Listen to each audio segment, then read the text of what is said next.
देखते हैं आपके पर्सन की करंट फीलिंग्स, जानने की कोशिश करते हैं क्या महसूस कर रहे हैं। Mystery,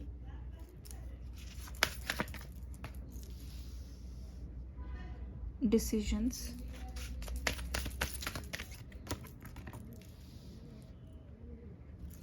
discernment, acceptance, positivity.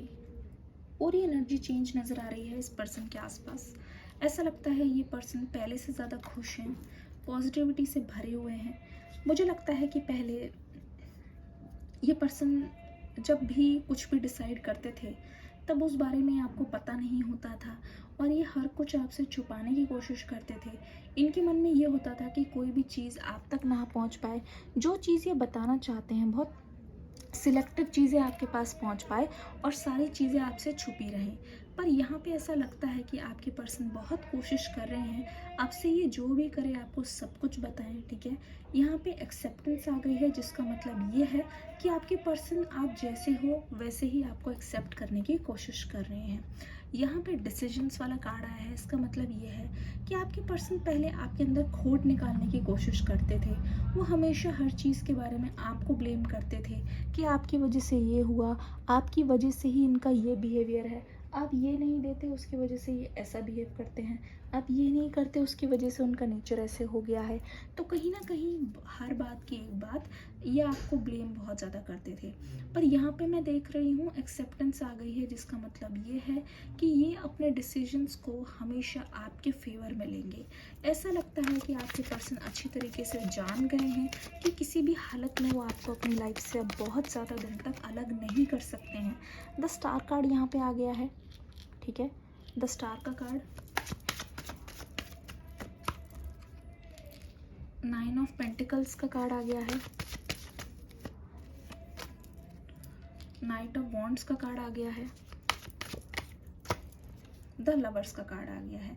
देख लो यहाँ पे किस तरीके से आपके पर्सन की एनर्जी में चेंज है। मुझे लगता है कि आपके पर्सन की बहुत ज़्यादा यंग एनर्जी मुझे दिखाई दे रही है। पहले की तरह मुझे लगता है पहले से इनकी जो सोच है उसमें भी बहुत ज़्यादा बदलाव आया है। ऐसा लग रहा है कि ये पर्सन अब बहुत ज़्यादा मैच्योर हो गए हैं और हमेशा से दो पक्षों का ही देख कर ये डिसीजन लेते हैं। जिस तरीके से इनके अंदर आपके लिए एक नया स्पार्क दिखाई दे रहा है, वैसे मुझे लगता है कि ये पर्सन आपके ऊपर पैसा बहुत खर्च करेंगे। ऐसा क्यों लग रहा है पता नहीं, पर ऐसा लग रहा है कि आपको ये जान चुके हैं, आपके बारे में बहुत ज़्यादा नॉलेज इन्होंने इकट्ठी कर ली है। तब ये पर्सन अच्छी तरीके से समझ गए हैं कि अगर आपको खुश करना है तो तोहफ़ों से भी खुश करना होगा, अपना टाइम भी देना पड़ेगा और जो जो चीज़ आप चाहते हो, जैसे कि वो आपसे कोई बात ना छुपाएं, वो चीज़ देखनी पड़ेगी। और ये भी देखना पड़ेगा कि किसी प्रकार के आपके मन में कोई डाउट ना रह जाए, हर डाउट को क्लियर करना पड़ेगा। कॉल मैसेज ना कर पाने के लिए रीज़न देना पड़ेगा। ये सारी चीज़ें अगर ये आपके पर्सन आपके लिए करते हैं तो शायद ये आपकी सारी शिकायतों को दूर कर पाएंगे। यहाँ पे बहुत ही ज़्यादा प्यारा मैसेज यहाँ पे आ रहा है, मैं आपको बताना चाहूँगी।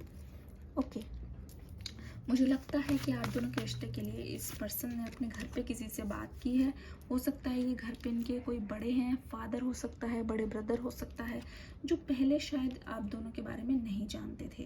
और यहाँ पे ऐसा लग रहा है एस ऑफ पेंटिकल्स की एनर्जी से कि शायद वो कन्विंस होते हुए नज़र आ रहे हैं। जिस तरीके से आपके पर्सन को लगता था कि बहुत ज़्यादा स्ट्रिक्टनेस है और वो कैसे मैनेज करेंगे इतना सब कुछ, लेकिन एक बार इस पर्सन ने आपके बारे में बोल दिया है तो मुझे लगता है कि आप बात जो है वो बन जाएगी, क्योंकि बात बनती हुई ही नज़र आ रही है। ऐसा लगता है कि इस पर्सन के दिमाग में बहुत सारी चीज़ें चल रही है। हो सकता है रिस्पॉन्सिबिलिटी हो सकता है बहुत लोगों को बताना हो सकता है आपको इन्फॉर्म करना हो। ये सारी चीज़ें जब एक साथ चल रही है तो इस पर्सन के दिमाग में बहुत ज़्यादा, मैं देख रही हूँ, टेंशन जनरेट हो रही है। लेकिन इनकी करेंट एनर्जी ये बताती है कि ये पर्सन एक बार ठान चुके हैं कि आपके पास आएंगे तो ये पर्सन आके रहेंगे। मुझे नहीं लगता कि यहाँ पे अब इनका डिसीजन किसी प्रकार से चेंज होने वाला है या फिर इनके डिसीजन में कोई और आके टांग अड़ाने वाला है। मुझे लगता है जो भी है फुल एंड फाइनल है। अब यहाँ पे कोई भी चेंजेस नहीं नज़र आ रहे हैं। ऐसे लगता है जैसे कहते हैं ना, आंसर लॉक कर दिया जाए, तो लॉक हो चुका है इनका आंसर कि ये आपको किसी भी हालत में कम्युनिकेशन करेंगे, आपको लेने की सोच रहे हैं। ये रीडिंग कैसी लगी बताइएगा ज़रूर। डिस्क्रिप्शन बॉक्स में न्यू रीडिंग का लिंक है, देख के ज़रूर जाइएगा। God bless you and bye bye.